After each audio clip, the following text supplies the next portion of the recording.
And when he dies, he can only transfer probably 45% to his children. 55% is grabbed by government.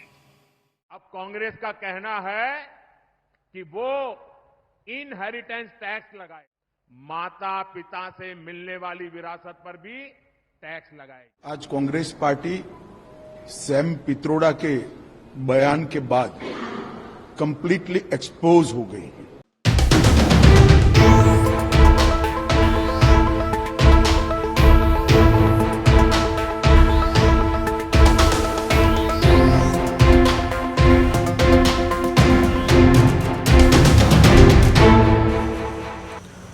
नमस्कार, मैं रितेश कश्यप, राष्ट्र समर्पण news से। एक ऐसा बयान जो आज चर्चा का विषय बना हुआ है पूरे भारत में, चाहे नरेंद्र मोदी बोल रहे हों, चाहे जयराम रमेश बोल रहे हों, चाहे राहुल गांधी बोल रहे हों, चाहे सैम पित्रोदा बोल रहे हों।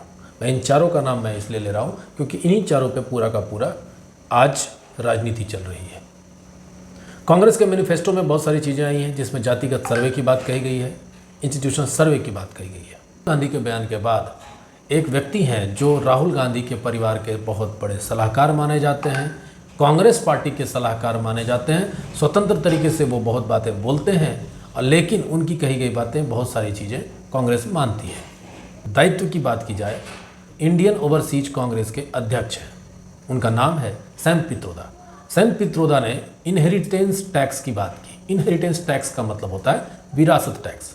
उन्होंने एक बयान जारी करते हुए कहा है कि जिस तरीके से वो यूएस में, अमेरिका में इनहेरिटेंस टैक्स लागू है, यानी जो पिता 100 रुपये कमाकर अपने बच्चों के लिए कमाता है उसमें से उनके बच्चों को 45 रुपये ही जाएगा, बाकी 55 रुपया सरकार के पास चला जाएगा।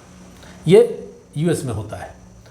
इसको वहाँ पर मोनोपोली टैक्स भी कहते हैं। और उसी मोनोपोली टैक्स को लेकर, यानी इनहेरिटेंस टैक्स को लेकर वो चाहते हैं कि भारत में भी चर्चा हो। इस बात को लेकर उन्होंने क्या कहा था और कैसे कहा था, आप खुद भी सुनिए। Let me tell you, in America, there is an inheritance tax. So if, let's say, one has $100 million worth of wealth, and when he dies, he can only transfer probably 45% to his children. 55% is grabbed by government. Now, that's an interesting law. It says, you, in your generation, made wealth. You are leaving now. You must leave your wealth for public. Not all of it, half of it. Which to me sounds fair. In India, you don't have that. If somebody is worth 10 billion and he dies, his children get 10 billion. Public get nothing. And law says, you get half of it. Public gets half of it. So these are the kind of issues people will have to debate, discuss. I don't know what the conclusion would be at the end of the day. आपने सुना कि Sam Pitroda ने क्या कहा।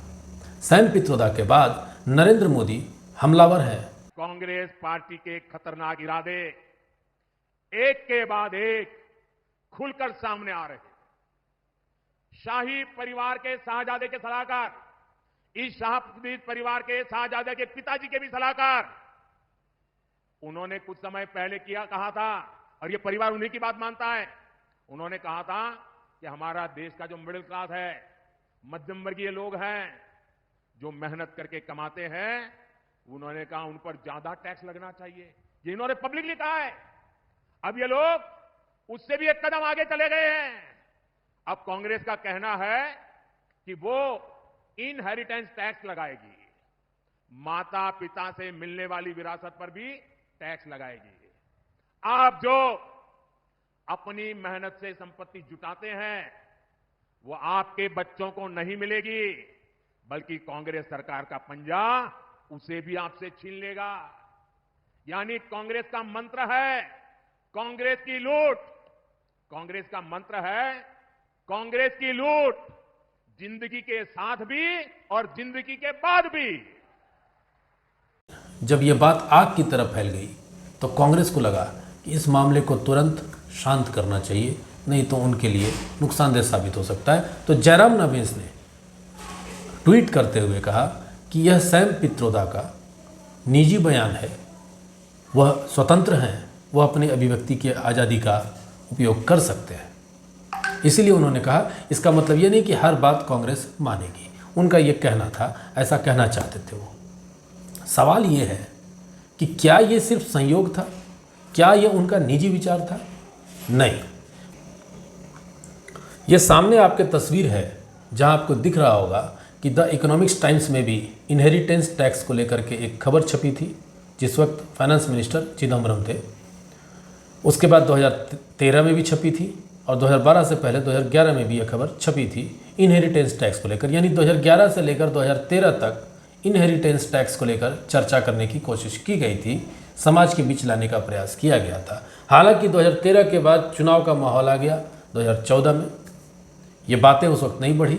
शायद सरकार repeat हो जाती, यानी कांग्रेस की सरकार बन जाती, तो ये टैक्स आपके बीच में आ चुका होता, यानी आपका धन का 55% पैसा जो आपके पिता का धन है वो जा चुका होता।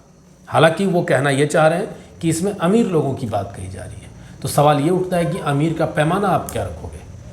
क्या 1 करोड़ वालों को आप रखोगे कि 100 करोड़ वालों को रखोगे कि 1000 करोड़ वालों को रखोगे?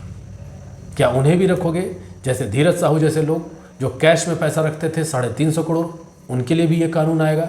या फिर ऐसे कई लोग हैं जिनके ऊपर ईडी का रेड पड़ रहा है और जिसके लिए कांग्रेस वाले बहुत चिल्लाचिल्ली कर रहे हैं? आप समझ सकते हैं मैं क्या कहना चाह रहा हूँ। तो ये एक परेशानी वाली बात है। ये कैसे जज करेंगे कि कौन आदमी अमीर है, अमीर का पैमाना क्या होगा और किस व्यक्ति से लिया जाएगा? क्या अगर ये इनहेरिटेंस टैक्स लागू हो जाता है, मान के चलिए कि आम आदमी के साथ नहीं हो रहा है, सिर्फ अमीरों के साथ हो रहा है, जिंदल के साथ होगा, अंबानी के साथ होगा, अडानी के साथ होगा, टाटा के साथ होगा, इस तरह से कई ऐसे संस्थानें हैं उनके साथ होगा, क्या वो इस देश में अपना फैक्ट्री लगाएंगे, अपनी कंपनी स्टैब्लिश करेंगे? क्या इस देश से वो पलायन नहीं कर जाएंगे? क्या आपके देश की अर्थव्यवस्था अच्छी रह पाएगी?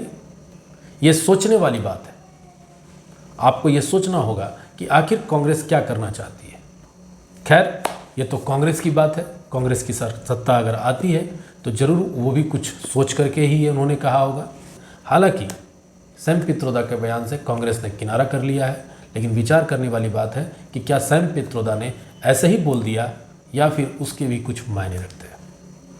खबर कैसी लगी इस पर जरूर चर्चा कीजिएगा, कमेंट में अपने कमेंट दीजिएगा, हमारे चैनल को सब्सक्राइब कीजिएगा। हम लोग प्रयास करेंगे कि आप तक इस तरह की खबरें और भी लाते रहें। धन्यवाद।